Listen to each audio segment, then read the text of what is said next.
Good. Now, hold on a second. I got to go down here, go down to like this over here. I got to record audio. Audio is recording. Hello, test. That sounds okay. All right. Okay, Pete Giuliano. It is Friday, the 30th of June, 2023. Pete, what number is that? What is that? Before we start, I just want to alert you that when you come to my section, I may be demonstrating a little bravado. And I also want to show you what I've got in my hand here is plans for a new SDR transceiver that I can't quite share with you yet. But just know I'm just showing my plans here. It's 247. Crank it in, Robert. Crank it in, Ralph. Crank it in, fellas. That's good. Pete, you have all your recorders running there? You're recording on Audacity already? All right, really good. Do. Hey, listen, you gave a little preview of your section. I'm going to give a little preview of something I'm going to say. And all I'm going to say is that we're going to talk about during this podcast whether or not the Icom 7300 is at the heart of darkness. Yes. It is. And I'm sure that's going to stir up a lot of people. I've already been accused of engaging in clickbait. But, you know, we try to be relevant here on the show, Pete. We try to be connected to the zeitgeist of the epoch in which we're living. And so that's why we're going to talk about the Icom 7300, which seems like everybody has one. Pete, I see that you're, from your background there, you've got that beautiful piece of Collins gear behind you there. What is that? That's a Collins KWM-1. Collins We're going to talk about that because 65 years old. 65. I know, and you've been using it. How old is it? 65. More than half the age of radio. Yes. All right. As you and I are. Yes. All right. Marconi would be pleased. Hey, listen. So this is I am wearing, look at this. I'm wearing my bling, man. Yeah. I'm wearing Lamacan bling. Yeah, I got up a little late this morning, Bill, because it's 6 a.m. here on the left coast. And so I just grabbed some clothes and I said, I gotta be there. All right, yeah, there you go. You're okay, but I listen. I want it to be known that I am wearing Lamacan Radio Club bling that Farhan left when he was here last month. Look at that, man. I got a sticker. Hold on, there's something else I got here. Look at this. Look at this. Look at this, Pete. You got one of these too. Yes. Look at this. Look, I am a licensed amateur radio operator. Yes. Proud to be part of the 0.2%. Yes. Well, if you get it down into home brewers, it's even smaller. Yes. 0.002, something like that. Anyway, we'll talk about that also. We'll talk about that some more. You listen, I want to just mention we are under the smoke here, and it's not solder smoke, man. It's Canadian smoke. This morning, the last couple of days, I know you guys in California have had this situation for a long time. But it's kind of new to us. It's quite thick. I mean, you step outside. I was talking to the guy who put up my antennas. He said he stepped out of the house. He thought his neighbor had some sort of fire going on, but no, it was Canadian forests burning. Well, I heard something interesting on the TV yesterday. They said that a lot of these forest fires that are occurring in Canada are burning in inaccessible areas. Mm-hmm. They're too far to reach by aircraft. And there are no roads, and they're just going to have to let them burn out, and that's September, October. I know we're talking about the whole summer here. It's kind of gloomy. It affects people in different ways. Elise is quite kind of harshly affected by it. It gives her headaches and eye burns and all kinds of reactions. So it's quite serious, and people are going out and people are buying N95 masks to try to stay away from the particulate and everything else. So it's pretty tough. Not only that, we've got storms on the sun, Pete. Storms on the sun, cycle 25. Some interesting news. I put a post up on the blog this week. Somebody was comparing the recent sunspot activity to what happened during the Carrington event. We talked quite a bit about the Carrington event here over the years, and that was the huge sunspot that caused a coronal mass ejection that hit the Earth, and wow, they said that flames were shooting out of telegraph switchboard lines, like actually flames shooting out, and so that would be quite spectacular. I think there's a solar event going on right now I noticed this morning that the K index, which I keep an eye on, was pretty high. It was up at 3, but that's not really massive, so it might have missed us. But the bottom line, I looked in one of these articles, they said that they thought that the cycle 25 peak may be stronger and earlier than anticipated. I don't think anybody really knows, but there's certainly been a lot of sunspots that have kind of knocked out propagation. A lot of good propagation too, but yeah, I guess you have to take the good with the bad. It can't be as good as 19, Pete. It can't be as good as cycle 19. I know, but we got fingers crossed. So you never know. It might work out. It might be good. Hold on, I'm gonna turn off these lights here. Hold on.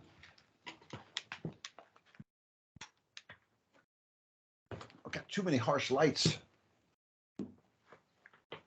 Look at that. Look at that. That's better now, man. I think it might be a bit more visually pleasing. Anyway, oh yeah, I wanted to give a quick brief on the SolderSmoke South update, the Shack. SolderSmoke Shack South. Coming along, man. It's coming along. Should be done. Should be done by winter time. So when we go down there this winter, we'll probably be staying in our own place. And I got nice views of it. It's amazing. I've been studying the geographic orientation of the place and where the shack is going to be. There is a sizable shack. Shack there is going to be about the same size as this shack. Wow. And it's up on the 7th floor of a 7th floor apartment building. And it's got views of the horizon in almost all directions. And I've got to just think about what kind of antennas I want to put up and where I want to put them. I would love to put a hex beam up there, but I think that would be pushing the envelope. So we got to think about that. But it's moving along, so that's fine. Hey, I wanted to share with you at one time, because of just timing and what have you, I put up a 12 AVQ. That was high gain. That's a tri-band vertical. Yeah. And that was on the roof of my house. I worked more DX with that stuff. I mean, it was just especially the sunspot cycle was cooperating. So something like that might work out really well. I know. I mean, I've been thinking about a vertical, but the thing is, I've become addicted to directional antennas. Look at this. Okay. You could hear look at that. You could hear the rotator turning there in the background. Okay. And it's up there. It's rotating around, man. Hello, South Africa. Hello, New Zealand. Yeah. Okay. So I don't know. We'll have to see. I don't want to freak everybody out. If I put up a hex beam up there, man, it would just blow fuses. People say they're going to be cooperative, but that's because they haven't seen it yet. Once they see it, well, a Moxon is a lower profile, gives you the. Yeah, I know, but the thing is, the Moxons are always a kind of a monobander. It's hard to nest them, You're convincing yourself to put a hex beam up there. You know how many bands I got on that hex beam now? I got 5 bands up there. Oh, there you go. So it's basically a 2-element 5-band beam, which is pretty hard to beat. I could have put a 6th band up there.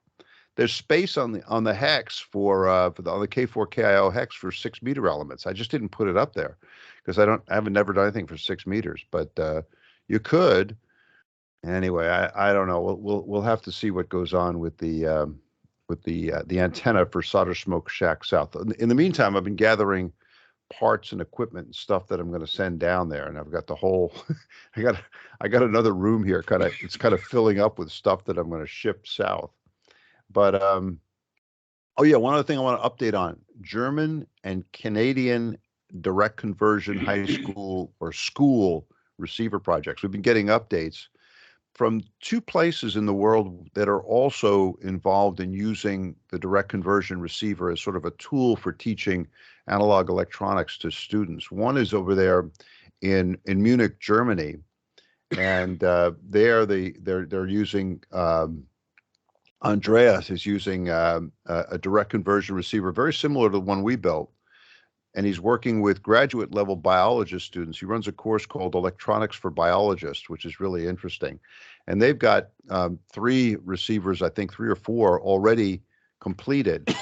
And then Daniel over there in Regina, Saskatchewan, Canada, has built 3 of these things with students. Great success. They've got them completed. I am trying to encourage both groups Pete, to actually connect these antennas to real outdoor antennas.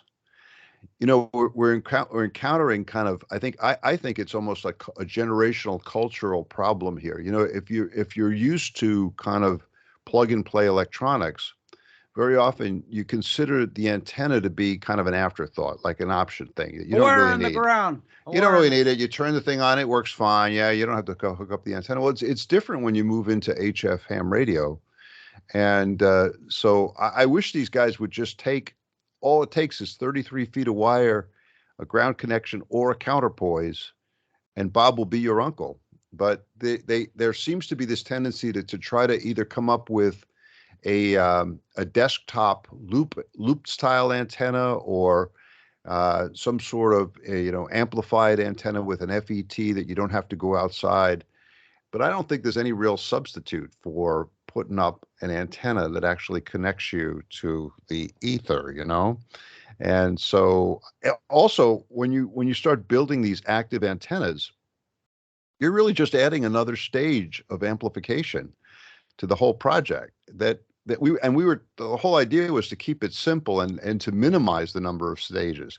So we actually came up with antenna schemes that were so minimalist that they didn't even require coax. I mean, it would just connect up, boom, directly to the bandpass filter, 33 feet of wire, out it goes.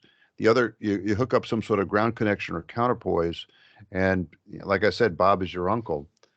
There seems to be that kind of aversion to outside antennas. All right, okay, I hope people can overcome that, but to each his own. The other thing that we notice is, and we've talked about this before, you and I kind of grew up in ham radio at a time when you just assumed that background noise, band noise was normal. Like you turn on the radio, and if you heard the hiss, you were pleased. The thing is working, right? And if you turn off the antenna and the hiss goes away or drops significantly, boom, you know it's really working. That's where you test it. But we're discovering that for people who are not used to HF radio, hiss is seen as some sort of a defect. It's a bug, not a feature. Like it shouldn't be there. It means that something is wrong. And I just don't know if there's any way around that, because, absent going, FM broadcast, it's kind of quality stuff. You're always going to have a little bit of hiss if you're listening to SSB radio. So, or CW even. So anyway, we'll see how those things go move it along. Hey, I wanted to add something here, and it just how things have a way of coming back to you. Andreas, the guy in Germany, right, that's building the DCR project, evidently he used an audio amplifier that came out of the LBS project. Right. Okay. So some guy here in the States is building that, and he sends me an email and says, "Why did you connect it up that way?" And I'm saying, "Well, what do you mean?" So if you look at the audio amplifier circuit, the audio output is taken off of a complementary pair, right, and the ground connection is to the VCC. Right. So he said, "Well, why can't you just put that to ground?" I said, "Because you'd short something out." Yeah. But the thing is the collector is appearing as the ground connection because it's connected to VCC. And so I said, "Well, yeah, that's a problem, because you can't just put that on a panel, a metal panel, because you're going to short the 12 volts to ground." Yeah. Not a good idea. So he said, "Well, why'd you do that?" I said, "Well, let me tell you." I said, the whole concept of the LBS was to not use ICs. It was all discrete components. And not use a transformer either. Yeah, and not use a transformer. So I said, that's what the premise was. And I said, we found the circuit, and I said, that'll work, except you have to worry about not putting the antenna, the audio output to ground anyway, because you're going to short 12 volts to ground. So, I mean, it's just interesting. I'd say, why am I getting this email? Yeah, I know. And I found out why. But it's good. Well, I think it's good that people start discussing this stuff. But it is that circuit, the complementary pair, and it came up a lot. I used it when I built one of the BITX one of my early, I think the BITX 20 or BITX 17, I too wanted to avoid the LM386, the ubiquitous LM386 at the output. But as you point out in your circuit, you can homebrew one of these things with a complementary pair. Usually have a couple of diodes in there and another transistor as sort of the driver biasing element. And you can do it, and you could get sort of LM386 kind of levels of output without the resort to an IC and without the use of an output transformer. Now, we didn't use that in the DC receiver project just because we were trying to keep it simple. And we thought that 3 common emitter amplifiers would allow the students to understand how the amplifiers work. But Andreas went with that circuit. That's fine. I mean, I think it's a little bit different. But anyway, it is interesting. Here's a tip.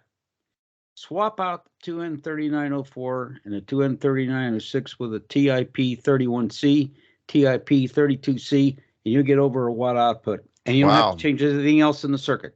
Well, I'm gonna take you up on that, Pete, because in a minute we're going to talk about my 1510 dual bander rig that you can see over here. I'll bring it over here. We'll talk about it a little bit, but I want to use your output circuit there, and I'm going to use those transistors also. Hey, Nick the Vic did that. Nick the Vic did it. Yeah. Yes. But Nick the Vic now has gone all kind of DDS and SI 5351 digital on us. Ooh. There you go. We'll talk about that. I mean, he's sliding into Icom 7300 territory here, yes, you know? Yes.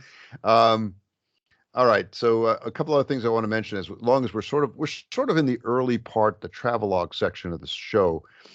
Bob Crane, W8SX, was out at Dayton Xenia at FDIM, and he did a series of interviews that I put up on the blog. Really good. And I thank Bob for talking to people. The interviews with Farhan and Hans and the others who were out there were all really great. I put them up. I think there might be a couple I still have to get up on the blog, but I'll take care of those. But thanks to Bob for doing those. Also in travelogue, Pete, you know, not everybody followed your admonition to boycott field day. Yeah. I listened for the first time in many years. I actually went out to field day. I did. Wow. But I only did it for like 2 hours. Oh, okay. I drove out there. How many mosquito bites did you get? I didn't get no mosquito bites because we have a drought here. No mosquito bites. And I met a lot of nice people. I went out to the Vienna Wireless Society's field day event, which is really good. And, you know, Dean, our friend Dean, KK4DIS, is the president of Vienna Wireless Society. And I've been getting more involved in the club, and it's a lot of fun. And so I just went out there, and it was an impressive setup. They were out at a Virginia State Park near a lake. Get this, they had 4 hex beams up, man. 4. Wow. Boom. It looked like, you know, sort of like an Orson Welles War of the Worlds kind of thing. These things were descending on the earth or something, but they were really good. I think they used like the portable buddy hex designs.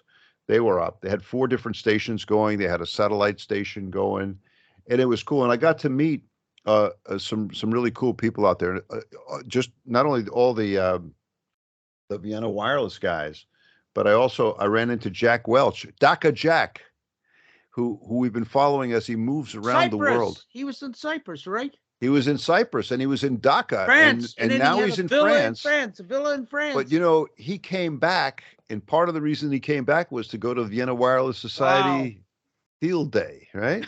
And he was fooling around with his car, and I kind of came up to the front of the car where he couldn't see me, and I said, just so he could hear me, I said, you know, that HT37 has, even on CW, it has presence. Which is what he sent to me on CW one straight key night when I was using the HT37, and I didn't recognize his call at first, and I sat back and I said, who the heck is talking about presence on the HT37 CW transmitter? But it was Jack. I also talked to another guy, Mark Kanawati. We've been talking about Mark here on and off. Mark is another member of the Vienna Wireless Society, and he is a really impressive builder of satellites. He does it, I think, commercially. It's his business. but he's also done it for ham radio and for local clubs. And he has a number of satellites in orbit that he put together, that he built and then went into space. So we walked over to the tent where they were doing the satellite work for field day. And Mark he wasn't bragging or anything. He just very casually mentioned to me, he said, well, I built that one. Oh, okay. Which I thought was pretty cool. Pretty cool. And so Mark he's kind of typical. Well, I wouldn't say typical. He's unusual, but there are guys like Mark who are to be found in the ranks of Vienna Wireless Society. So that was pretty cool. Also, we had I wasn't there when it happened, but some of the high school kids that we've been working with came out to observe field day, and they got on the air. Dean had it set up so one of the tents was what they called GOTA, get on the air tent. Get on the air tent. A tent which was set up for newcomers, new hams, kids like that. And so some of them got on there. They had a lot of fun. And then we had a bunch of hams who were in the area from Palo Alto, California, from out there on the left coast. Wow. And they had come out. They were very interested in satellites, and they had gone to the NASA rocket launch facility. We have one here in Virginia out on Wallops Island, which is just off the coast. And they went out that, and then they were back in this area, so they came by to watch the field day activities here. And so we met up with them, and that was really good. I wasn't there when they showed up or when the high school kids showed up, but Dean hosted them, and it was really, really cool, really interesting. Hey, but Pete, the big event of the month is of May, which was what led to the acquisition of our T-shirts and mugs and bling and so many other things. And that was Farhan and his wife Humera were here again. And it was fantastic. Every time he comes back, I wish he would come back like every 6 months or so, or every month, because it was just he came in the shack. And this time I kind of did things a little bit differently, because I don't think last time I spent enough time just sitting around in the shack with Farhan. And I also don't think I recorded enough. Last time I was criticized because I only had like a minute or so of Farhan tuning one of my radios. So this time we had a lot of sitting around in the shack time, just talking, and a lot of video production. So I put a bunch of videos of Farhan up there. He told me, Pete, something after he left. He's a very kind of soft-spoken, mild-mannered kind of guy, very polite. And I remember when he was here, he had asked me about my Astatic D104 microphone. He said, he asked me, he said, why do you use the Astatic D104 with all these rigs that I have that are all variations of the BITX design? And I just said, well, I don't know. I mean, it seems to work well with these receivers. The little amplifier in the bass gives me a chance to kind of adjust the audio level without having to go into the transceiver itself. And also it seems to be well shielded. The Astatic 104, it's a lot of metal around it. The mic element is encased in metal. So I've had fewer problems with RF getting into the audio chain with the D104 than I've had with some other microphones. I kind of thought, well, I thought he was like sort of questioning my choice of the microphone, because, others have, I think somebody else that I'm not going to mention sent me an email and said, why do you have that piece of CB gear in your shack? Shows he doesn't know. The D104 predates Citizens Band radio. It goes way back. It is a venerable and respected piece of amateur radio technology. But I found out later that Farhan was having D104 envy. I wish I had known. I would have given him one. Yeah. But I think he's got one back in India. So it was pretty cool. We took him. We one of the days, he was only here a couple of days, but we managed to get him out to the high school where he spoke to the students. And I think I put a video of an audio of his speech on the blog, and that was really nice because he was able to talk to them about satellites, about how hard it is to get something into space and get it to work.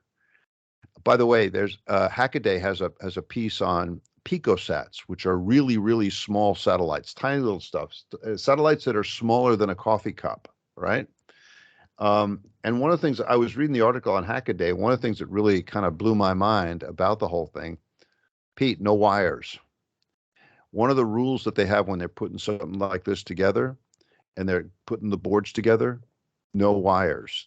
They say because in their experience, a wire falling out or becoming dislocated, especially during launch, is a major cause of satellite failure. So when they build these things, they build them no wires, just boards and interconnections on boards, and that's it. Which I thought was it just shows you how different and difficult that whole world is. But anyway, he went out and talked to them about that, and he also talked to them about the benefits of home brewing a direct conversion receiver and what you can learn from that kind of project. So that was really good. We took him to lunch at the Vienna Wireless Society.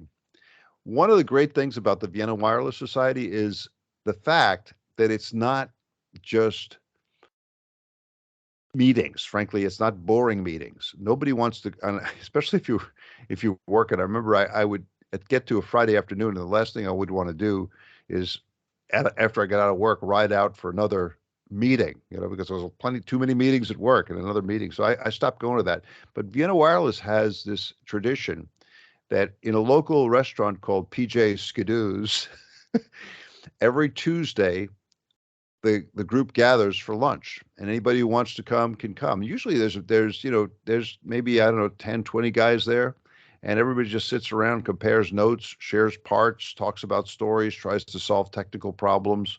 It's a nice bunch. So we got Farhan came to lunch with us at PJ Skidoo's, and then he and I went out to the Air and Space Museum out at Dulles Airport, which was kind of cool because Farhan's interested in space and airplanes, and there were some displays there of radio equipment. So it was a great visit, and I really hope they come back. It was great to meet Humera, Farhan's wife, and it was just a wonderful visit. So I'm really glad that they came, and I hope they come back again soon. Yeah, but one of your videos was on the sBITX. That's right. Farhan gave me an sBITX, and I have it here. And I must say, I'm struggling to really understand it. It's sort of outside my traditional sphere, but there's a lot to learn about that, and I've already learned a lot. And I'm gonna work on it some more. It's kind of an amalgam. It's got a superhet receiver at the end, and at the end, it's got a Raspberry Pi 4 that's doing digital signal processing. So this opens up a lot of possibilities. It's a very capable piece of gear. And now I actually have two of them because he has sent me the earlier development model, which now I have working, and I also have the version 2 that he sent, that he brought with him here. And I this is really great because what I think I'm going to do with them, I think I'm going to leave one of them up here in Virginia, and I'm going to take the other one down to the Dominican Republic. And what I'd like to do is get them both set up so that I could do remote operating with them. And that would be really cool. So that if I'm in the DR, I could still run the station up here and vice versa. So, I mean, this is a really interesting project, and it is kind of important to get out of our rut, and Pete, I think I've been in a bit of a rut where I'm just building superhet SSB transceivers. Now you are the champion here. You've got 50 of them. I think our friend Walter down in Florida wrote, and he said he had one picture where I think he had something like, the family photo of transceivers. And he said that, he thought that it was an impressive number of transmitters, but he said, compared to Giuliano, man, I think you have the record, 50. All right. So anyway, it was a good visit, and I'm really glad Farhan came, and I'm grateful for the sBITX, which I will continue to try to understand and get working. But then I got sidetracked, Pete, and this brings us to the bench. Can we talk about my bench? Sure. Yeah, go ahead.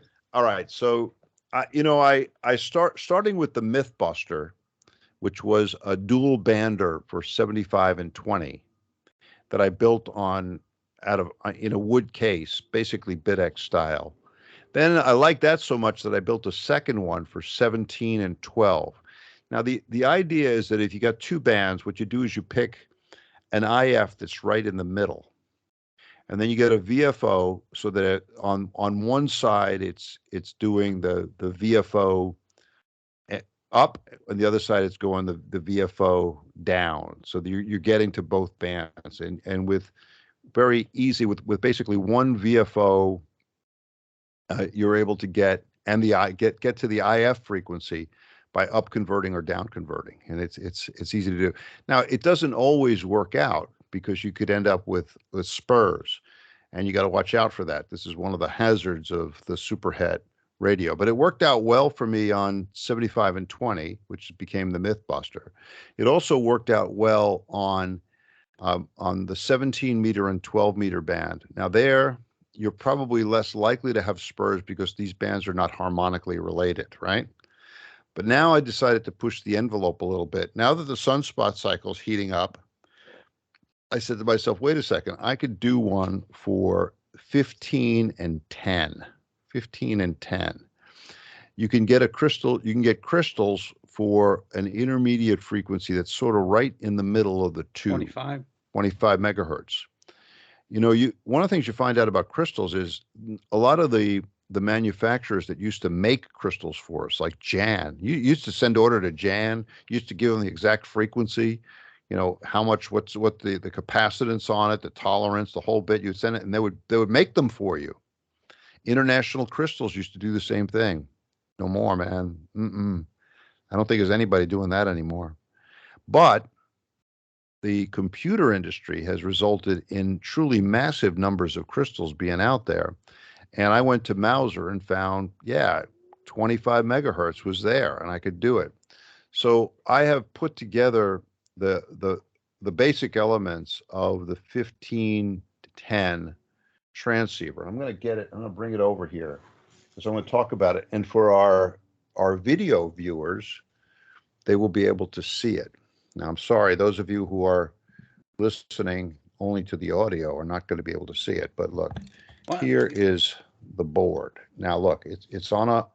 I'm building it on a pine. Actually, this is a plywood board, but this is inspired by Frank Jones. Look at that coil I have on the top. I have this big old coil. The guys in the radio club were making fun of me. Some of them said, "Look at that thing. Is that a Tesla coil?" Yeah, it looks like it. I said it was probably what I said. Conductors at the top. Yeah. Actually, those are just two screws. But I said to them, I said, yeah, and it was wound by Nikola Tesla himself. You know, the capacitor, the tuning capacitor, comes out of a Heath Kit QF1 Q Multiplier. Oh, of course. Another one bites the dust. Well, the only reason I bought one recently, and I wasn't going to do it because I was feeling guilty about this, but I knew that Dean was going to be coming to the Hamfest a short time after I was there. And I said, look, if I don't get it, he is, and he's going to certainly butcher it. So anyway, up on this little board here, that's the whole VFO assembly. So I got the VFO, and then look back here, you can see this is the 10-pole crystal filter. Using what I call these kind of lowrider crystal filters. Now, the lowrider crystals, they're in the little kind of short cases that you see on computer. Yeah, they work just fine. Farhan started using them in some of his rigs, and I followed his lead on that, like on so many things. And so I built this.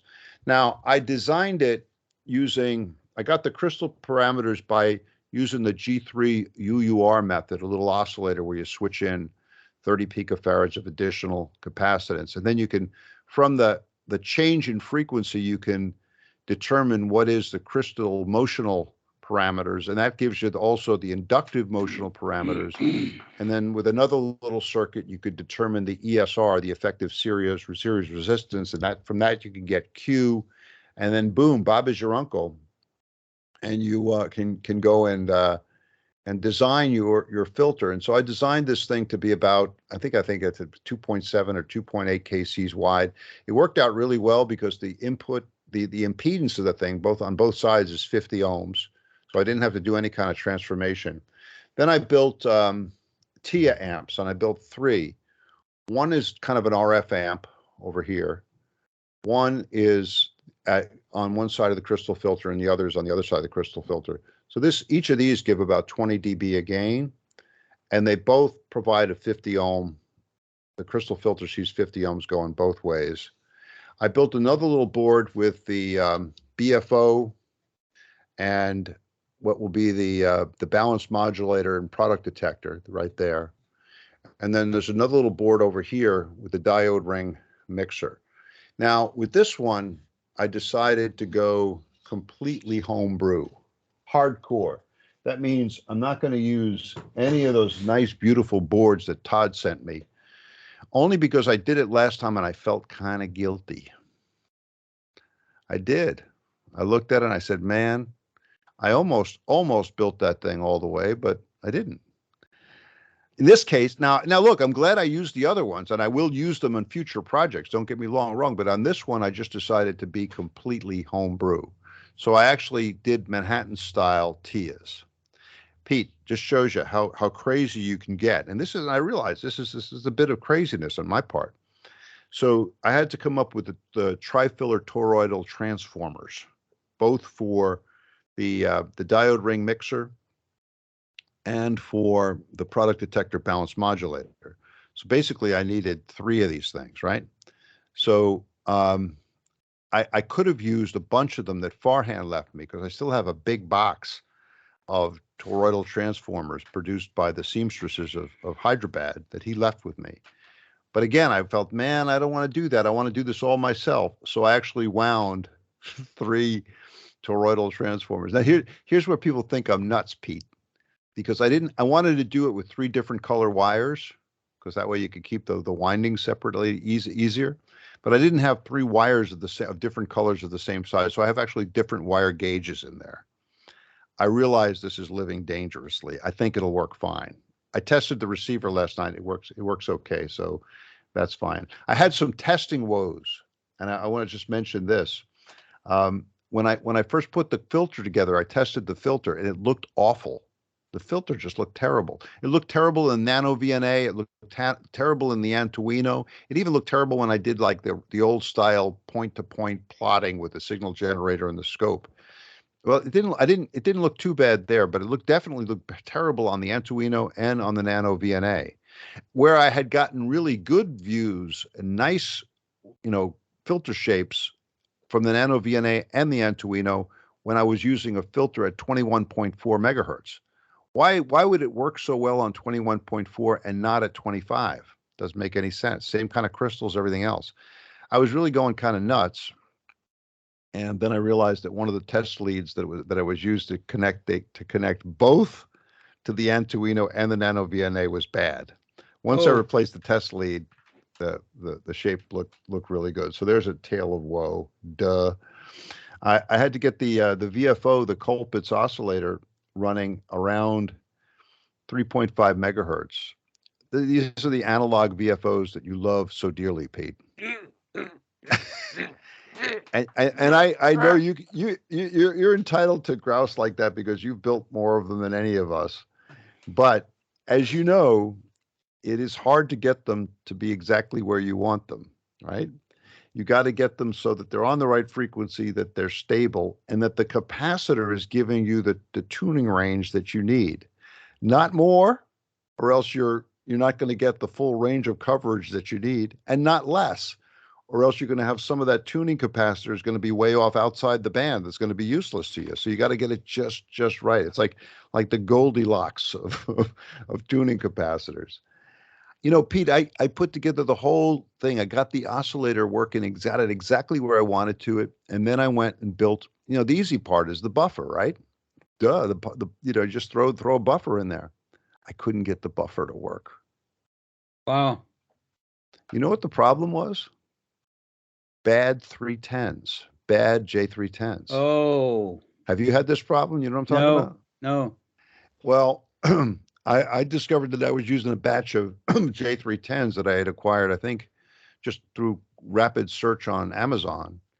And the weird thing was I know the circuit was right. It was the same circuit that I used in many other devices.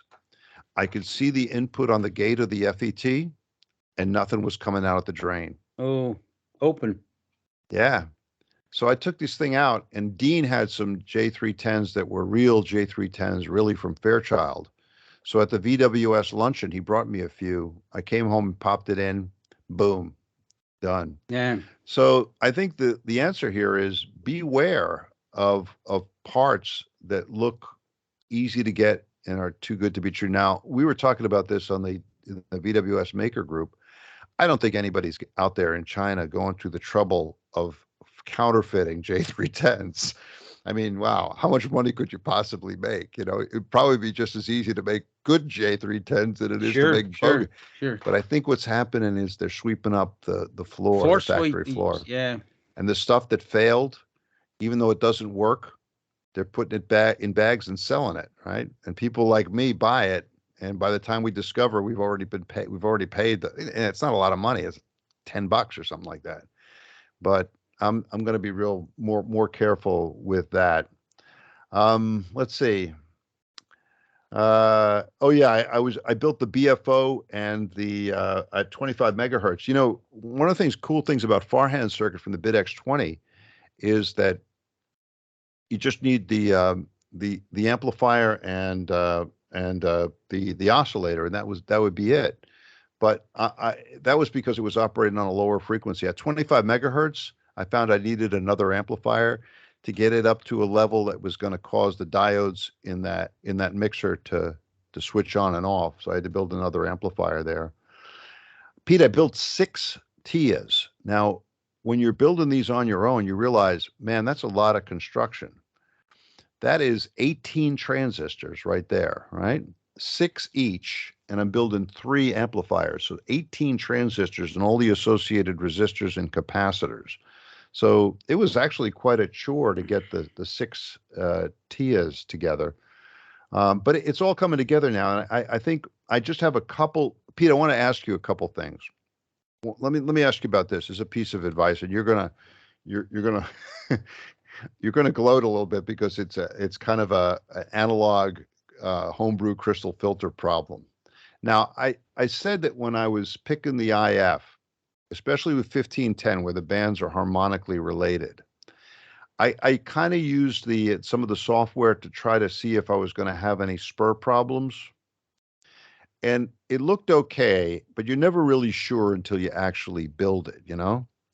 So when I was testing this thing yesterday, I put it on 10 meters. I had the VFO on the frequencies that I would use for 10 meters, and I turned on the BFO product detector. And then I tuned across with no antenna connector to see if I could hear any spurs. No spurs on 10, so 10's not the problem. There's a problem on 15 though. When I was with no antenna connected, as I tuned across the band, when I got around to 21.4, whoop, and then I took a quick look, and I have a spreadsheet set up. I checked to see what was the output of the VFO at that point, and it was like 3.5, something like that. The sixth harmonic is 21.4. 21, yeah. So at 21.42, I'm hearing the sixth harmonic of the VFO. Now this is good news and it's bad news. The bad news is that I could hear the harmonic. The good news is that it's not the VFO mixing with some product of the BFO. It's just the sixth harmonic. It's just the sixth harmonic. What should I do about this, Pete? Well, but don't tell me I should buy a 7300. No. This is funny. Some commercial manufacturers ran into this problem. And as a matter of fact, the SBE33, if you tune at 7.310, which is out of the 40 meter band, you'll hear one of those birdies. Right. So they turned it into a positive. They said, this will help you calibrate the radio. Tune up to 7.31, and if it's there, your frequency's right on the VFO. Well, I could do that because I'm going to try to avoid a Sanjian frequency counter, and I'm going to go old school, and I'm going to have a piece of cardboard behind the tuning dial. Yeah. And I guess I could say, just make sure that this one is at 21.4. That's how you could do it. Yeah. But 21.42 is still, it's in the upper reaches of the 15 meter band. But I think what you may want to do is just to see how big of a problem that is. And what I mean by that is, once you build it and you're testing it on the air, you'll still be in the amateur band because it's 21.45 is the upper limit. Right. See if you're actually transmitting that on the air. I You know. may be hearing it in the receiver, but it may be not passing through the bandpass filter and what have you. Yeah, I know. I think it might though. It could. So but I agree with you. It's a noticeable problem on receive. You could put a trap in there. Yeah, that's another thing I was thinking about. Or the other thing I could do is just sort of ignore it by saying that I'm only going to do 200 kCs from 21.2 to 21.4. Then it's gone. Yeah. Then it's gone. I hope it's gone. Yeah. So yeah. You don't hear much activity between 21.4 and 21.45. Right. Almost none. There you go. Yeah. Where you hear it is 21.2 to 21.3, and maybe 21.350. Mainly that 150 kilohertz. Yeah. So you could just do that. You're making me feel better here already. Good. All right, here's the other question. But it's a feature. It's a benefit. It's a feature. It's not a bug. I'm going to follow the lead of sideband engineers. When I read the SBE book, I said, now there's a clever marketing guy. You could just see that. You could just imagine the meeting. Some engineer comes in and, forlorn looking, oh man, I got a birdie. And some guy says, wait. It's a feature, not a bug. Yeah. This was before they had features and bugs. Yes. All right. So here's the other question I have. Now I've got space on my pine board or my plywood board there that I've left space open for the final amplifier. And, the traditional route has been the IRF 510. But we all know that our much loved IRF 510 has failings and shortcomings, and it wasn't designed to do this. Yeah. Especially up at higher frequencies. Yeah. So that gets us to the RD06 or the RD16. What do you think? Well, I'm understanding that the 6 is not available. Well, that makes it easier. Yeah, 16 is the one that most of the ones available. And the 16 is a lot higher power too. You get a lot more output, right? Yeah. Is that a higher power with the same amount of drive? Is it more gain, or do you need more drive? Yeah, you probably won't see the 16 watts. You'd see 10. Yeah, well, it should be great. Yeah, be good. And you could use basically the same kind of circuitry, the same kind circuit. Yeah, that's now the one thing you're going to have to look at real carefully is the 6 has a higher idling current, like 400 mils. Yeah. And so the 16 is liable to be a little higher than that. So you're going to need a really adequate heat sink. You can't just put a simple metal plate. You're going to need a real heat sink to mount that thing on. Because I got some really cool heat sinks that somebody sent me, so I'll use those. But anyway, this has been, I really came to the conclusion that I got to have something on the bench. It's fun to have something to tinker with and test and build.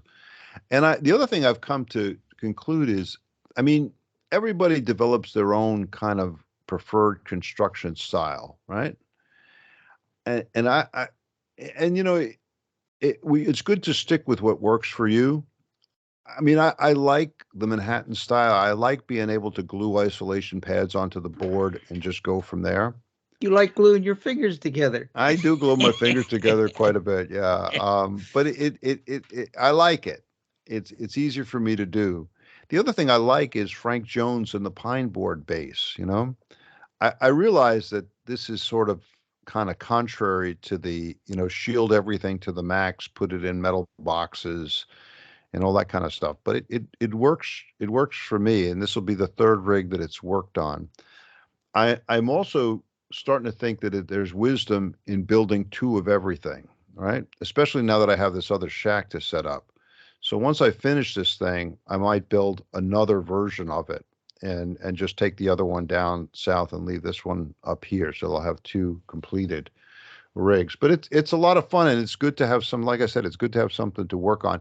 Also, you got to pace yourself a little bit. You just, if you build it stage by stage, you say, okay, like this week I'm going to do the VFO. Next week I'm going to do the BFO.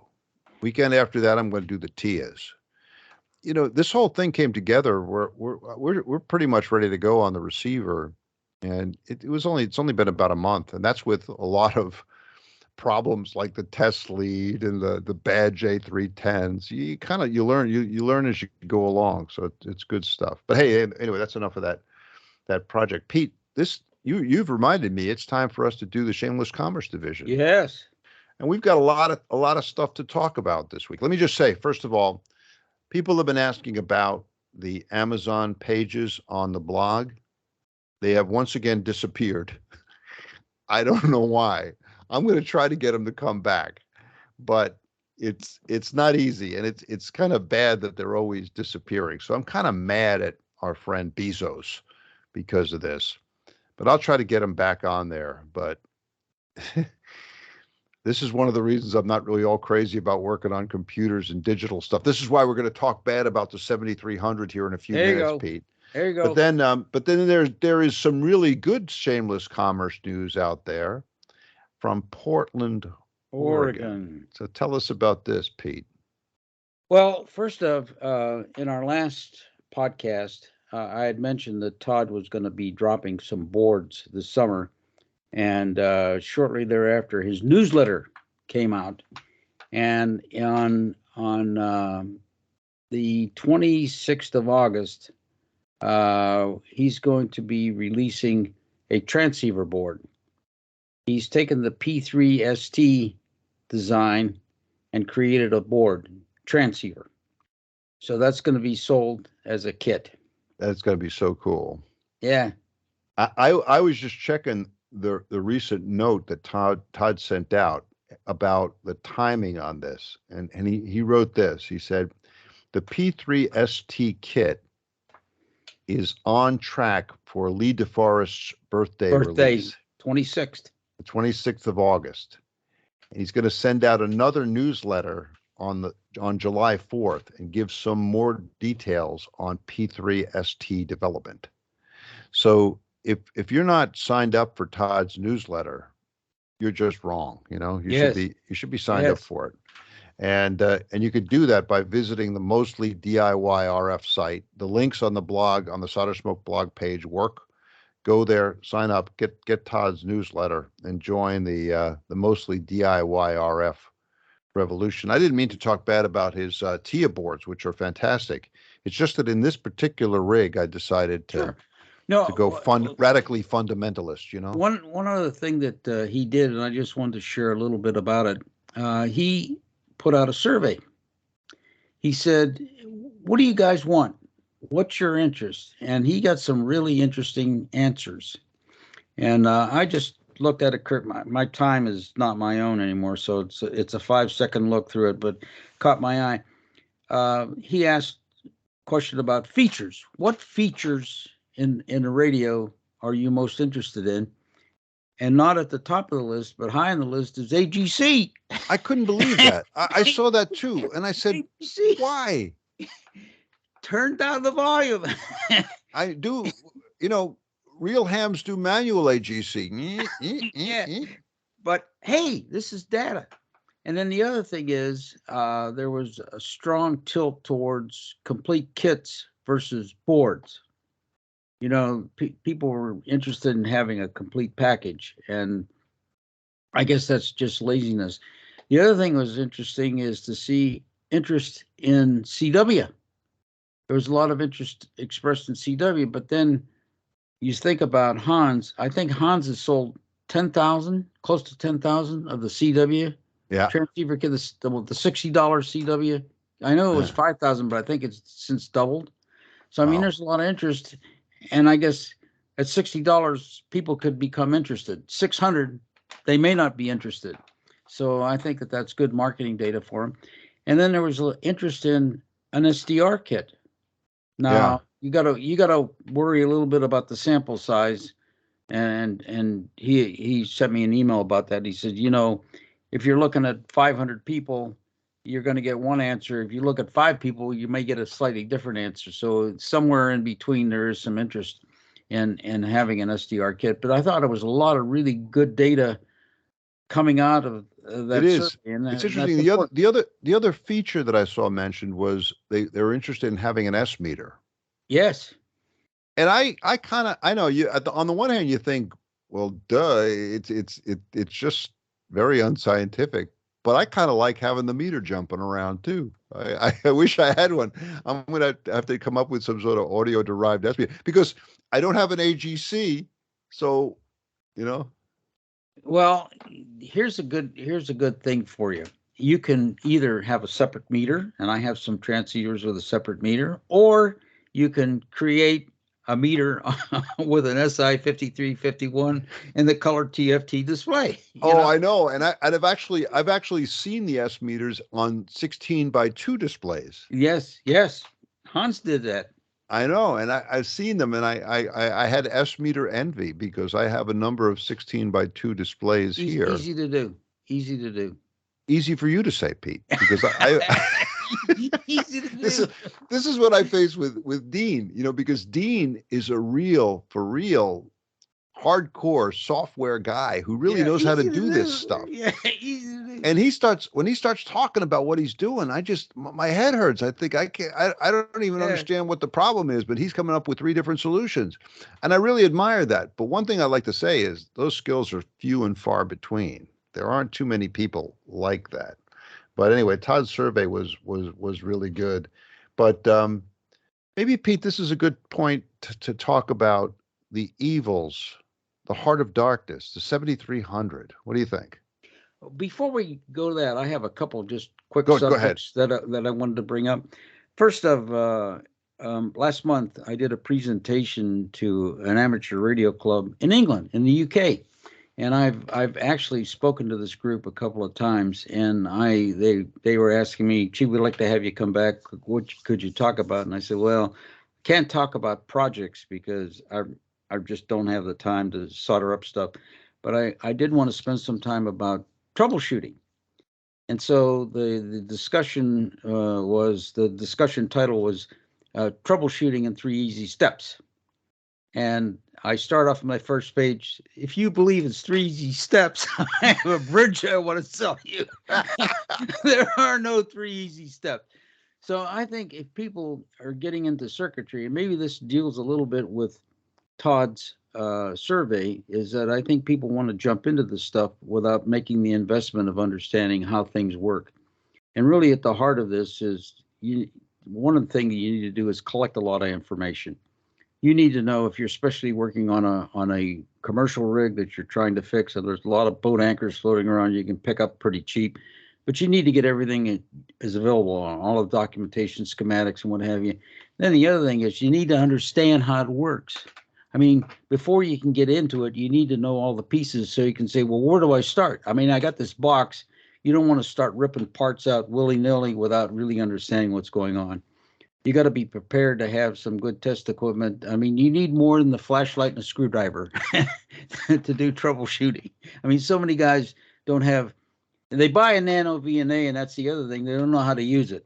And so they wonder why doesn't this work? Well, I got the nano VNA. Well, you never took the time to really understand what's going on. And then typically you find that many of the problems are pretty simple things that are wrong. And if you invest that time up front, you'll come to the conclusion what the problem was. Like the Drake TR7 was a 38-cent voltage regulator.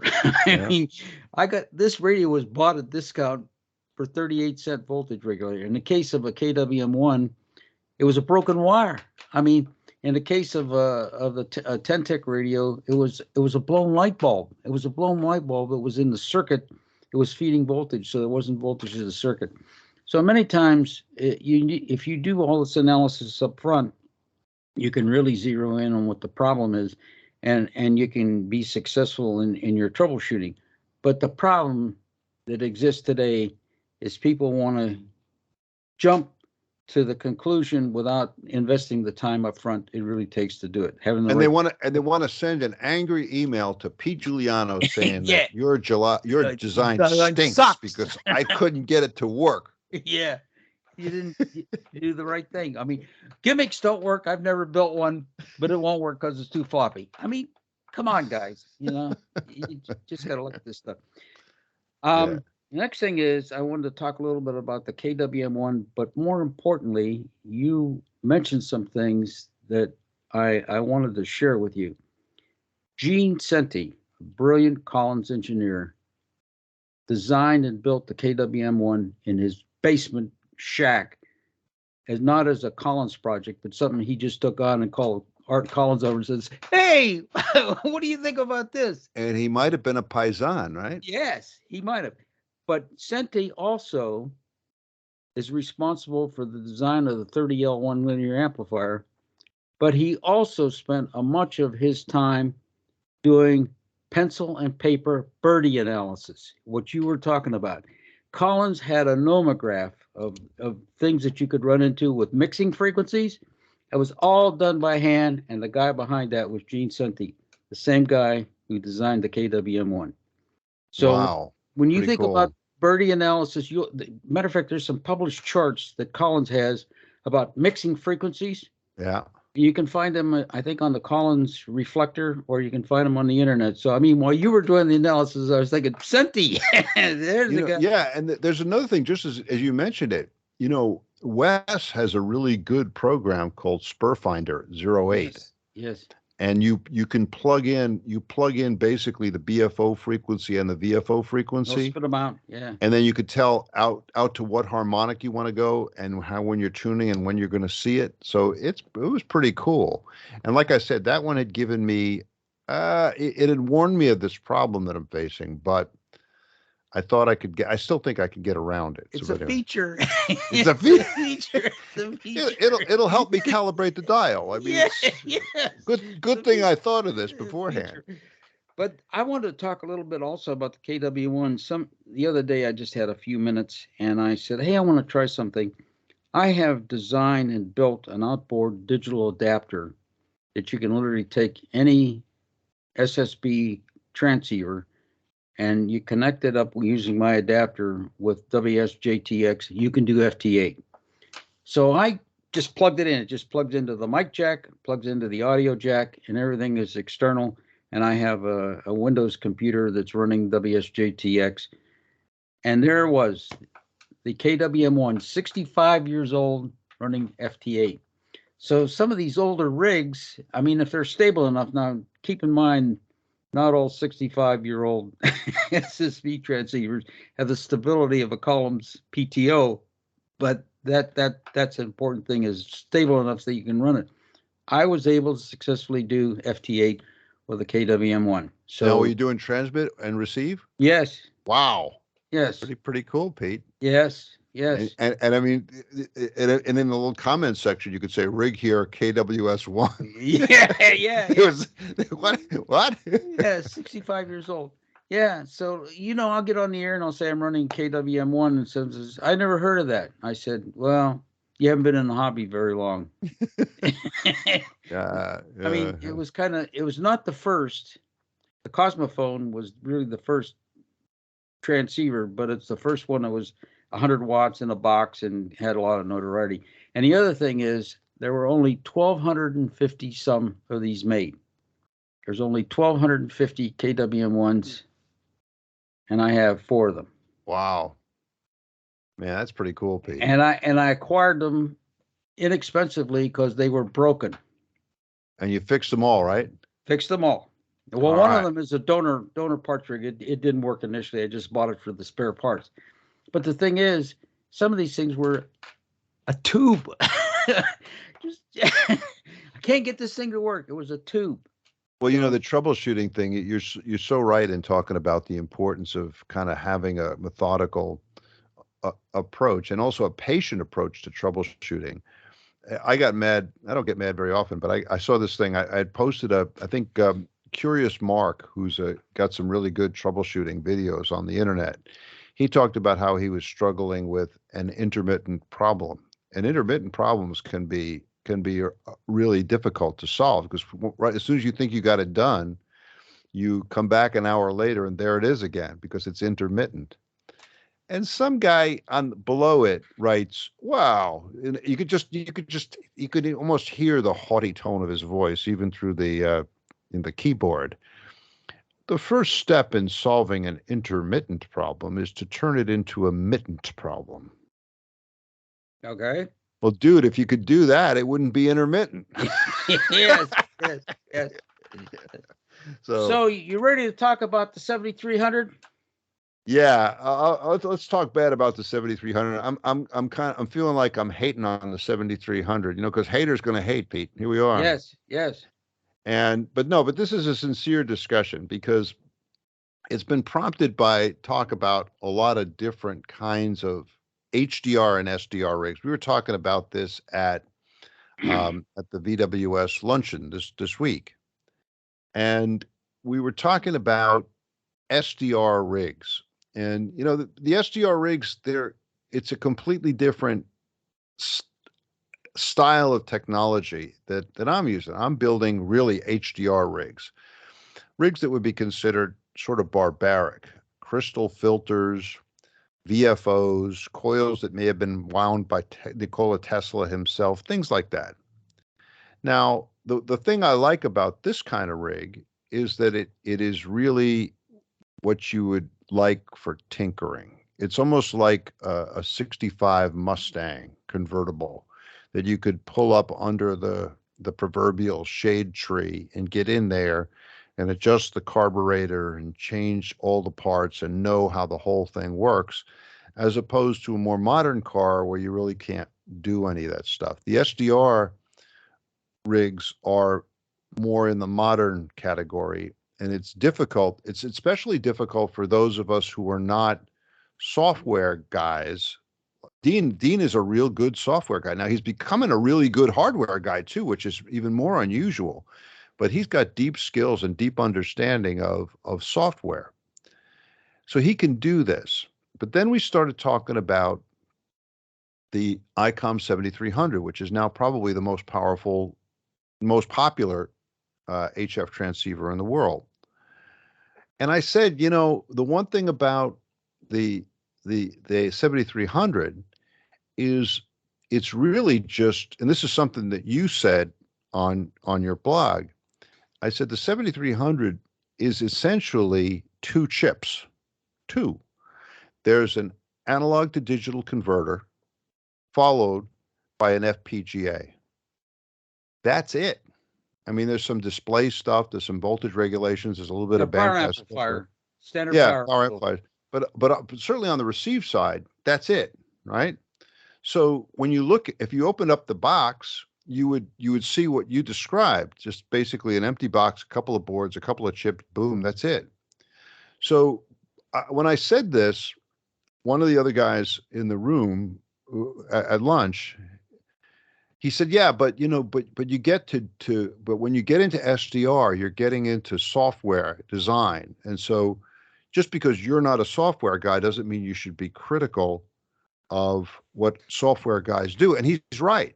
I mean, he's right. I couldn't criticize what Dean and other software guys do because I just can't do it. It's just not my style of construction. But then I said, wait a second. Can you really do that on the 7300?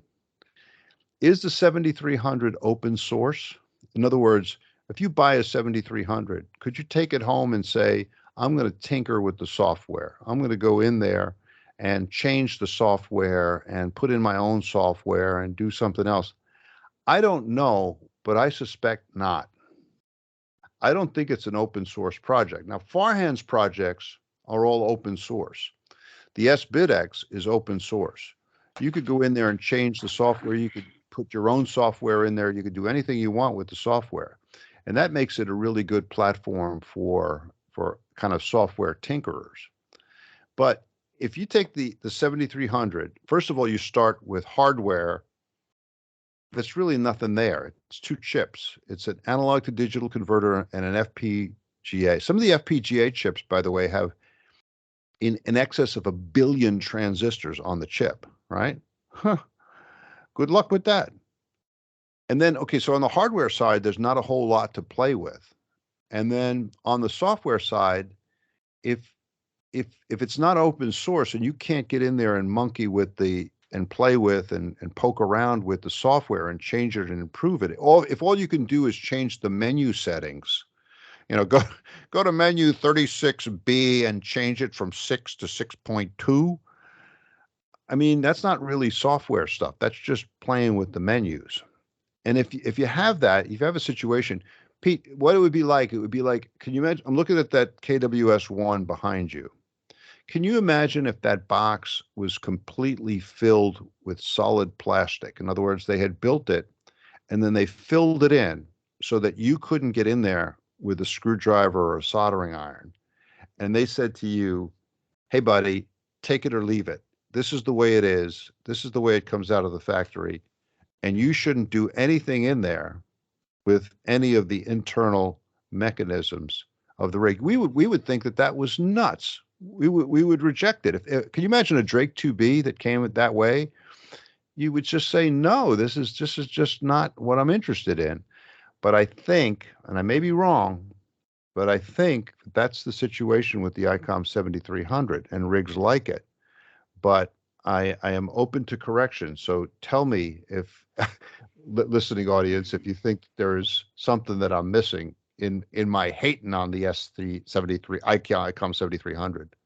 Well, I think one of the problems, Bill, is that first off, there's a lot in the Icom 7300. I made a blog post and it was kind of a little bit in tongue in cheek and say my rigs are better than the 7300, and I pointed out that you're paying a lot of money. 7300 is not typical, and it's about $1,000 with a discount. So that's kind of in the range.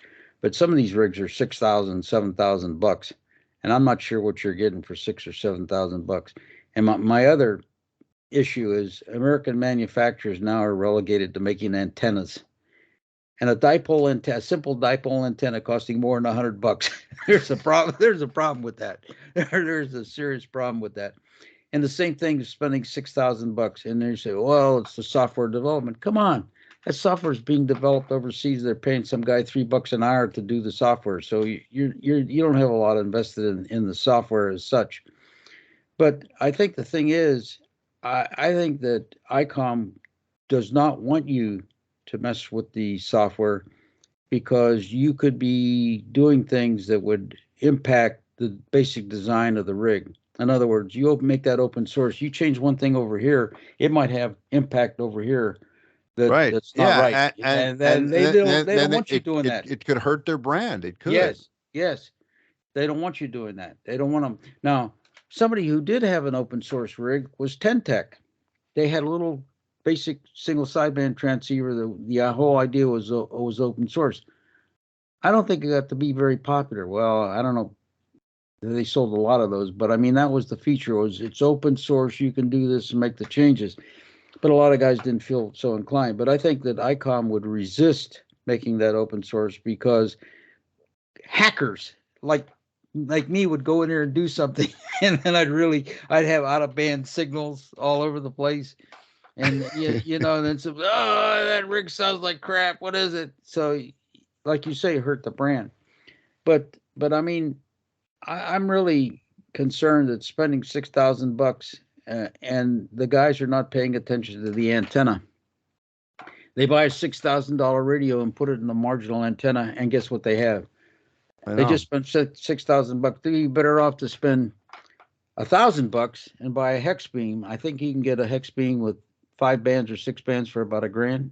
Yeah, well, less, $700. Okay. So that's a worthwhile investment. And look, you have DXCC, and none of that is in commercial equipment, and it's all a hex beam. You didn't do that before. Same gear, but the difference was the antenna.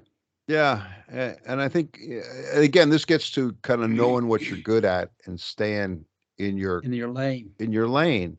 And I just know that I'm not really as good at mechanical construction of an antenna than the guys who put together the K4KIO, Leo Shoemaker, and those guys. They're better. So I'm not really all that interested in antenna construction. I did the Moxon, but I said, man, I don't want to do this with a hex. I don't know. So I bought it anyway.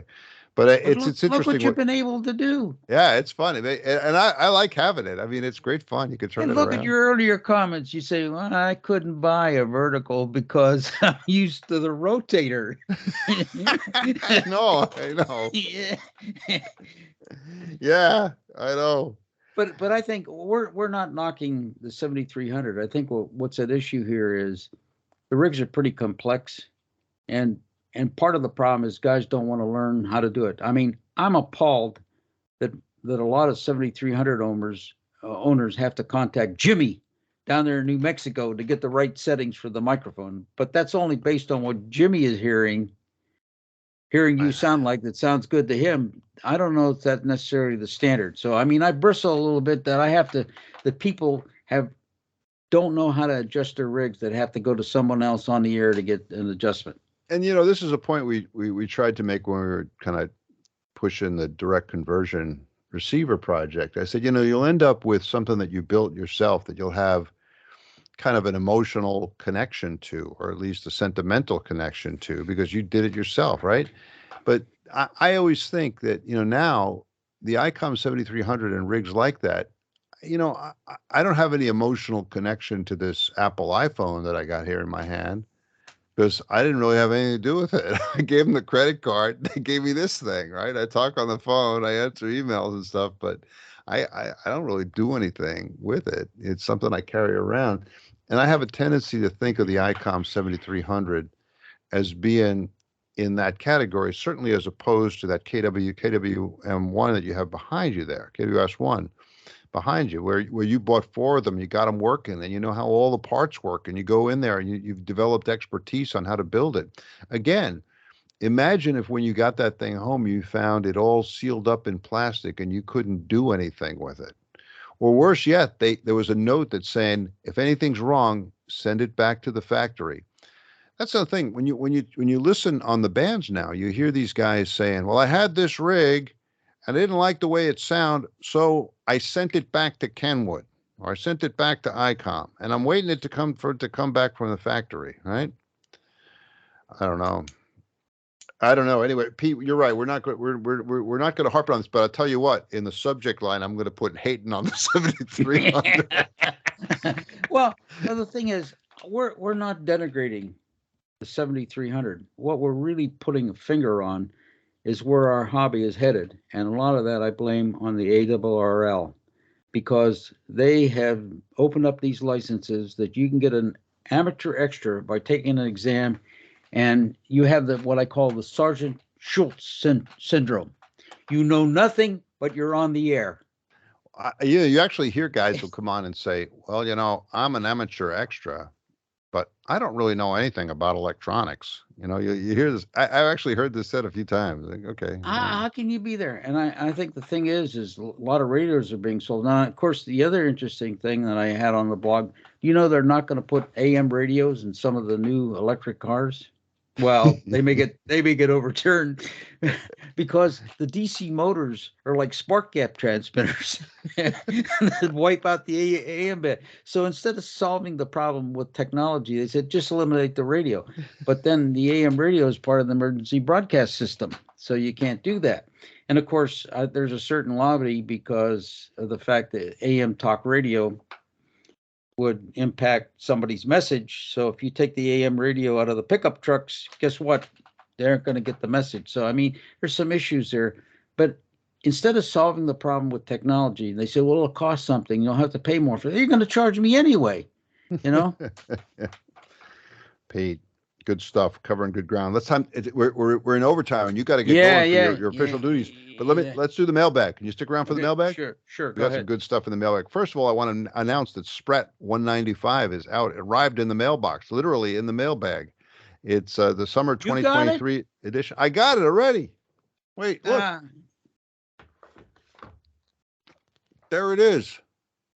It hasn't arrived out there in on the left coast yet, huh? No. Oh man, There it is. It's a good one. And I thought about you, Pete, because on the front cover it says tribal knowledge. Tribal knowledge. Yeah. All right. Anyway, good stuff in Sprat 195. Thanks for the guys from Sprat. And again, if you're not subscribed to Sprat, what, Pete? You're wrong. That's it. Sign up. Got a good email and a great gift from our friend Armin, WA1UQO, who's down in Richmond, which is about, I guess, about an hour, You're an hour and a always half getting south. me stuff. You got the HRO dial from him, didn't you? I got the HRO dial. He sent me this book. Look at this, man. This Wow. is a good book. And it's Faraday, Maxwell, and the Electromagnetic Field, How Two Men Revolutionized Physics by Nancy Forbes and Basil Mahon. And it's a real page turner. I'm telling you, I really came to like Faraday more than I had, and I like Faraday a lot. But it's really interesting to read about his early struggles to really understand what's going on. You mentioned something earlier in the podcast, and this connects with this. A lot of guys like to use the mag loops. Yeah. Mag loops for receiving and transmitting. I saw this article about a guy that built this mag loop in the ceiling because that was the only place that he could put it, and it sits right over his operating position. So the RF is going right in his brain. I mean, you talk about RF fields. I said, who would sit underneath a mag loop? And he's running 100 watts, Yeah. There's a lot of trouble there. There's a lot of problems with that. Yeah, there you go. Anyway, you should read that book. It's a good book, and you know, when Armin sent it to me, he mentioned that there was a guy from Richmond who has moved up into our area here outside DC, and that's Jim K8OI. And sure enough, at the Vienna Wireless Field Day, I ran into Jim, and he's a real interesting fellow and a great ham, and it was good to meet him. So thanks for the book, and thanks for the intro there, Armand. We got a nice message from Tony G4WIF, sent Father's Day greetings, I think, to both of us and to everyone else. And so that was good to hear from Tony, one of the stalwarts, one of the main pillars of strength there at Sprat and the GQRP. Heard from Alvin N5VZH, and he was asking about which electrolytics he should get for his Drake 2B. And Pete, you and I had the same response. Hayseed Hamfest. Hayseed Hamfest. You can't go wrong. Go to Hayseed Hamfest. It'll drop right in. It'll drop right in. It'll drop right in, and it'll look better than the one you got in there right now. John, AC2RL, he sent a nice message. You know, I had said that for our sticker and for some of our symbols, we need to get rid of the IBEW thing. I mean, it's cute, the International Brotherhood of Electronic Wizards, but it causes confusion in the United States because it sounds like the labor union, you know?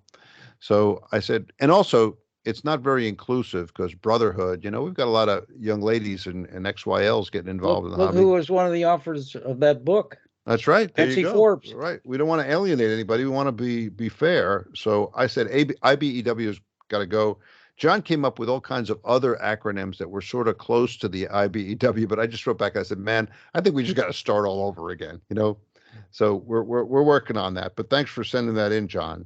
I heard from a blast from the past, Steve Snort Rosin Smith, the just down the road, TNL, right down the road from you. Yeah. I hadn't heard from him in years. He had sent me good parts. He sent me the Yaesu filter that I used in my BITX Digitia, 40 meters, all kinds of good stuff. You know, he was in the area here, and it was around the time that Farhan was visiting, and it was kind of a busy time. And not only that, he was further away, I think, than he thought. He was up in Gettysburg, Pennsylvania. And sometimes I think if you're from California, you look and you think, oh, Gettysburg, Pennsylvania. Just on the road. It's right there. On the road. Not so much, especially when you factor in DC traffic. But I'm really sorry we missed out on seeing Steve, and I hope we get to see him again because he is a true friend of the podcast, and it was great to hear from him again. So sorry we missed you, Steve, but hope next time. You know, I'm going to be going out to California more because my daughter's out there in San Francisco now. Oh, she is? She is. She's doing very well, really good, and everything's going fine. So more West Coast right time. In San Francisco or right in San Francisco? Yeah. Oh. Yeah. Nice. It's really, really nice. No, they're doing very well. You know, at one time you could go out to dinner every night for 7 years and not hit the same restaurant in San Francisco. It's that kind of place. Yeah. Fisherman's Wharf. All right, there you go.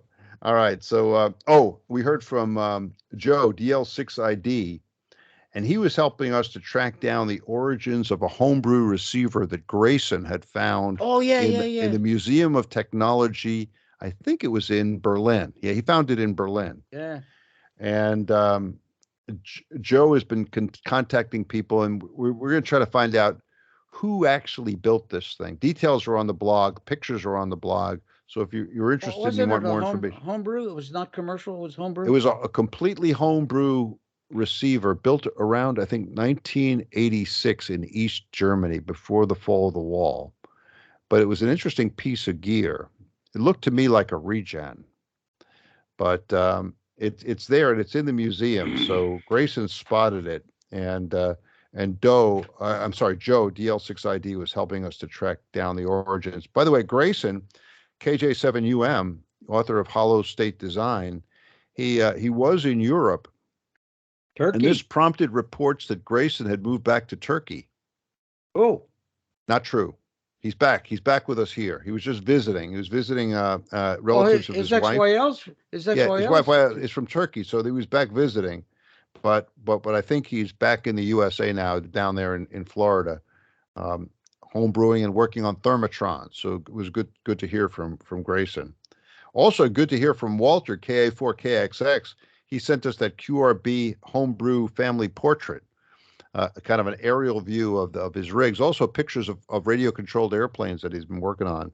It was great to hear from Walter. He noted, Pete, that he's built a lot of homebrew transceivers, but not as many as you. You remain the undisputed champion on homebrew transceivers. We heard from Wocher. Wocher, there's a great name. ZS1KE from South Africa. He sent us info on surface mount soldering and how he was engaged in surface mount soldering.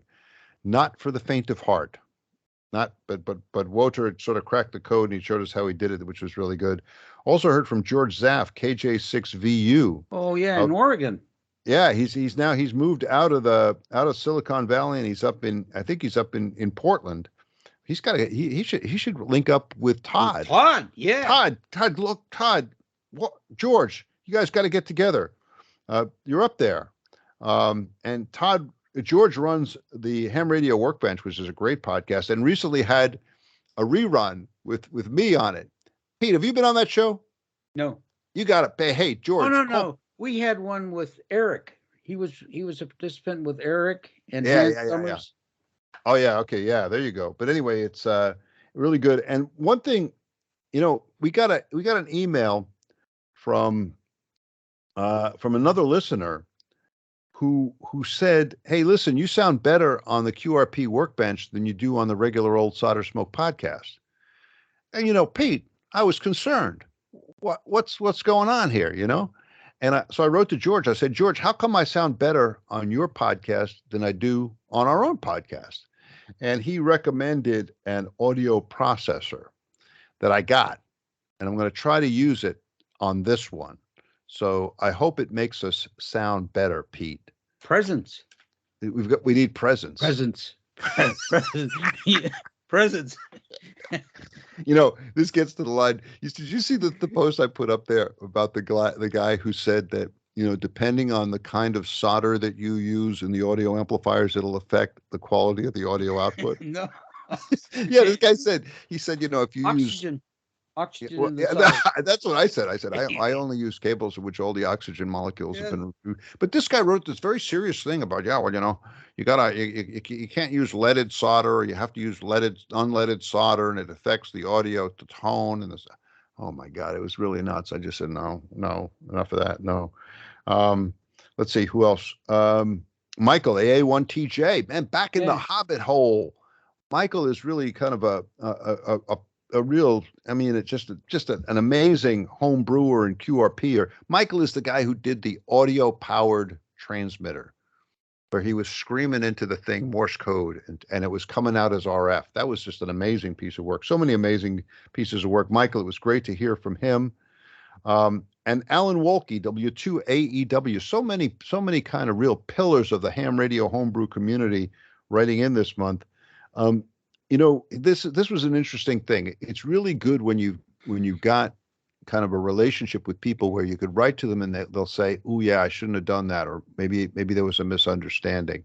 Because what happened is Alan had a video up where he was describing how a diode ring mixer works, how it really works. This is a really useful video. I've relied on it myself many times because he gives a good description of how the switching takes place in the diode ring and how that results in the complex waveform that contains sum and difference frequencies. Really cool. But I didn't even notice this, but when Alan was showing the test circuit that he had built, he had built toroidal transformers using type 6 material, iron powder. And whenever we build diode ring mixers, 43. Type 43 material, ferrite, where you get a much higher inductance for the same number of turns. But Daniel up there in Regina, in Saskatchewan, he went and built the first diode ring mixer in his direct conversion receiver using type 6 material. And he wrote to me and he said, "Do you think this will work?" So you know what I did? You'll like this, Pete. Before I answered, I went into LT Spice because we have the entire model of the direct conversion receiver. You changed the inductance. I just changed the inductance on all 6 of the coils because there's 2 trifiller toroids in there. And it changed it from 33 microhenries to 0.3 microhenries each. Order of magnitude. Right. And then I said, okay, everything else remains the same in the transceiver. Is this going to work? And the answer is no, it won't work. And it won't work because you've got a much lower impedance to ground on that input transformer. So it's basically taking all of your LO energy and sending it right to ground. Yeah. And so I wrote back and I said, hey, Daniel, you guys, you shouldn't do that. You should go back and really use the type 43 material. As a matter of fact, I sent them a whole bunch of Farhan's transformers, but I think he had some type 43 material up there and they made them on their own. But then then Daniel had a good question. He said, well, why did Alan use type 6 material? And I wrote to Alan. I said, hey, Alan, why did you use type 6 material? And he came back and he said, oh, you're right.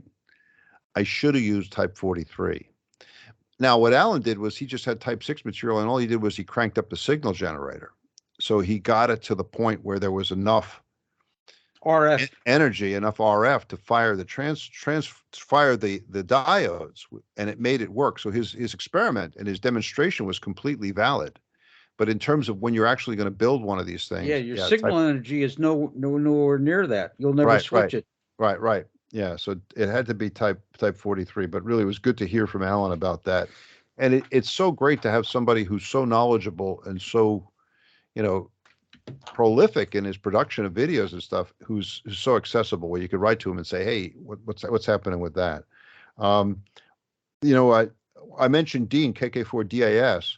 He is involved in building an SWR meter that uses a tiny SA, I think it is. It's a microprocessor in there. And it's just, the other day he was talking about this on the Vienna Wireless Makers Group, and he was talking about his efforts to program the little microprocessor in this thing. And for me, Mega. It's in the 85, yeah. Yeah, but it was just amazing to hear him talk about it. And it was a reminder to me about how deep the knowledge of software engineers can be on this stuff and how far away I am from that. I mean, I'm at the point where I could say, okay, use a type 43, don't use type 6, but I'm nowhere even near being able to talk knowledgeably about how to write the program. This gets us, Pete, to AI and Pete GPT, because Dean was deeply involved in that scam. And he and I continue to talk about AI and what's happening in that area. It's great to be able. Oh yeah, and Dean came up with a great term for the lexicon. Remember this one? Dean came up with it, and I referred it to you and to Steve Silverman, who's our lexicographer. Hamsplaining. Hamsplaining. Yeah. Hamsplaining. Yeah. Hamsplaining would be like me coming to you and saying, well, Pete, when you're working on the KWS-1, you should really pay attention to this, that, or the other thing. Now, given the fact that I've never even touched a KWS-1 and you've worked on 4 of them, that would be a good example of ham-splaining. Or if I went to Dean and said, Dean, your programming of that microcontroller is, I think, deficient. You should do this instead. Given the fact that I've never touched one of those microcontrollers and don't know anything about writing code, I could barely make the light blink on the Arduino, right? But ham-splaining is when somebody who really almost demonstrably doesn't know what they're talking about decides to lecture the other person. This is related to something that women have faced for a long time, mansplaining. So Dean has come up with the term ham-splaining. I think a useful term, and it has been included in the lexicon. Finally, the last one on the mailbag, Pete. We got a nice message from Bob early in May from Bob N7SUR, and he let us know that Dean and I are the finalists in the Hackaday prize competition.